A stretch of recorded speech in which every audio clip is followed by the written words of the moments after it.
Ondo State government has inaugurated the State Population Census Management Committee, saddled with the responsibility of sensitizing residents on the need for a credible exercise. Besides urging the people to make themselves available for the enumerators, members of the committee are also expected to ensure that accurate figures are recorded for the 18 local government areas of the state.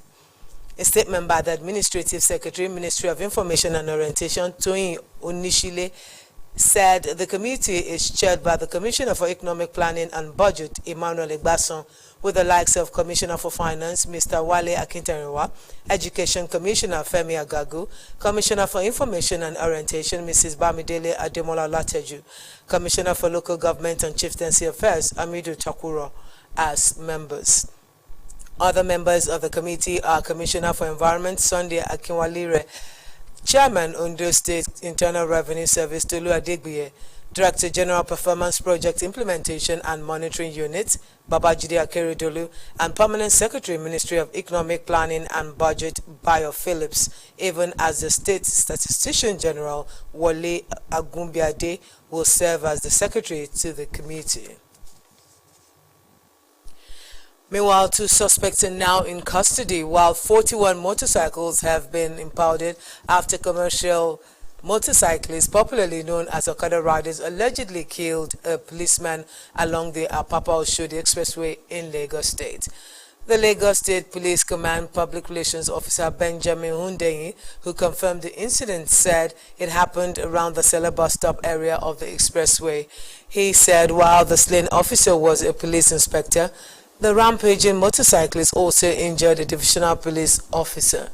According to Hundeyi, the 2 police officers were attacked while enforcing the existing motorcycle ban in parts of Lagos State. The Ondo State Head of Service, Mr. Kayode Ogundele, says he will remain committed to emplacing an agile, innovative, and 21st century compliant civil service through adequate repositioning. Mr. Ogundele, while featuring on Osrc's Policymakers Engagement Program, The Roundtable, said the goal of his leadership is to put in place a system that will not only be responsive to the goals of the government of the day, but also responsive to the yearnings and aspirations of the people. Osrc Zaid Aribisala reports that a number of policies of government regarding the direction of the workforce were unveiled during the engagement.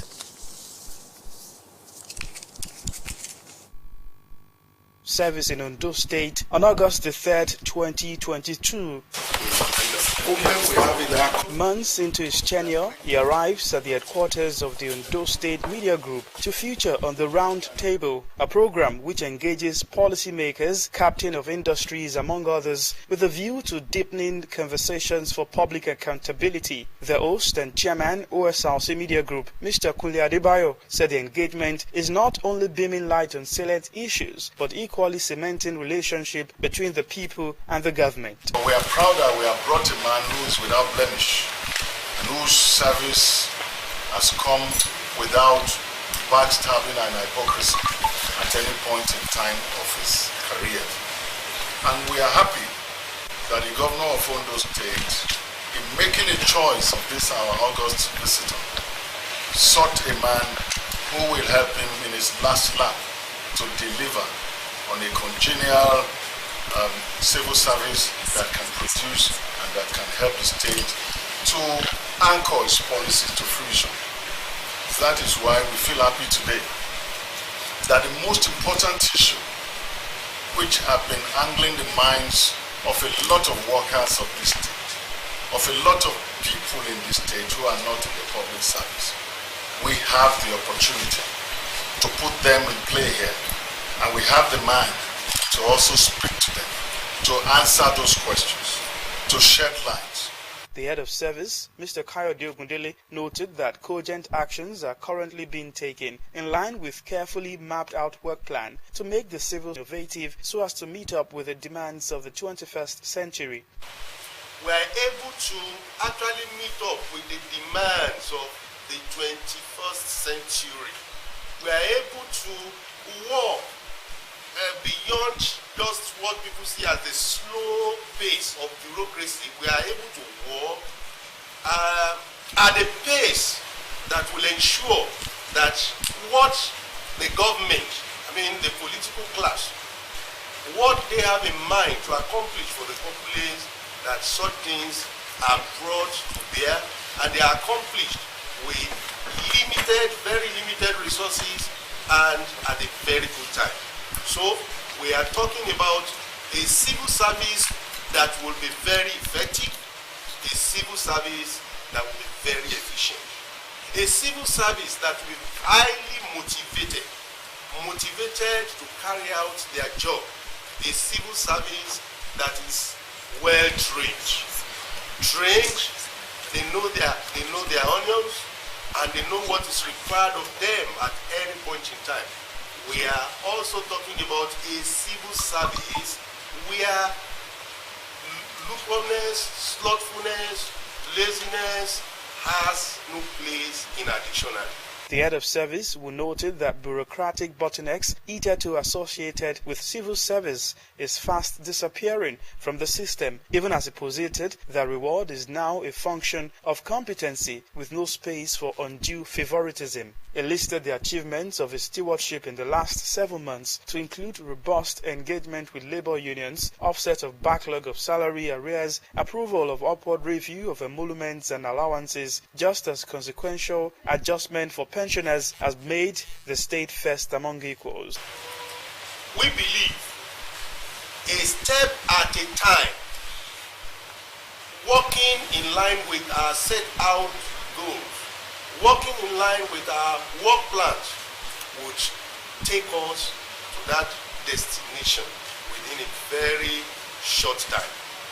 I want to say that within this period of my coming into the office, we have actually had some modest accomplishment and achievement that, to the glory of God, we can actually point out as some of those very strong selling points for government today.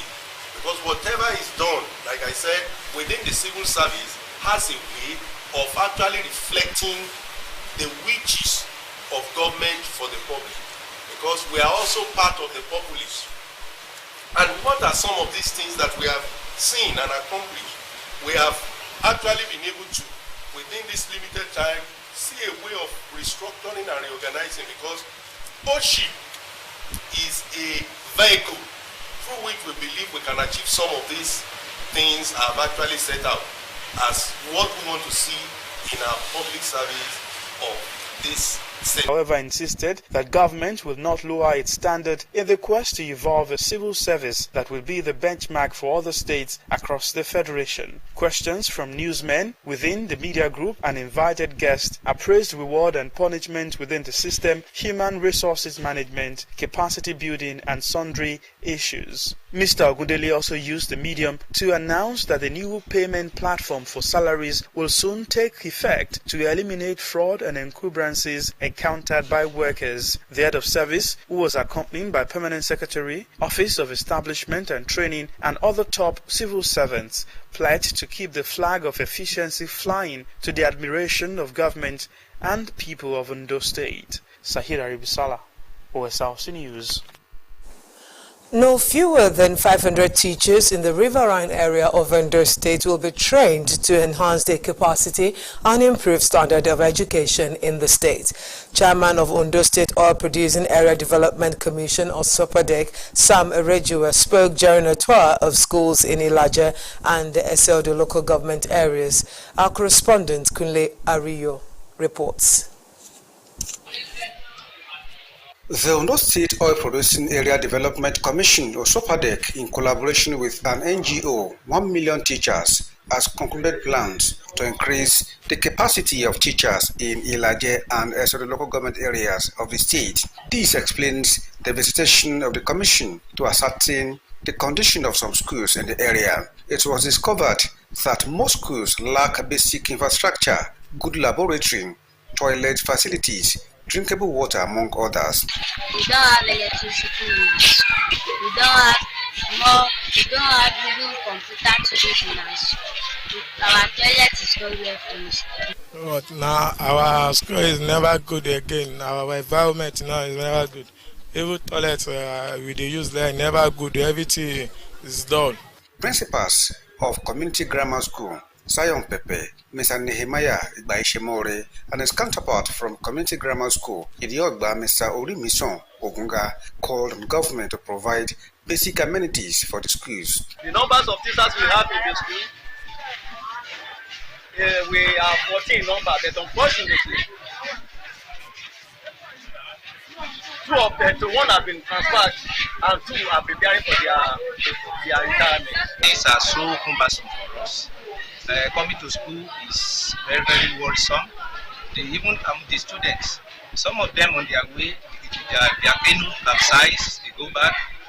We are facing a lot of problems here, multiple of problems, and we're asking government to seriously come to our case. This place is very far, it's a remote area from the teacher. No, they are running away from here.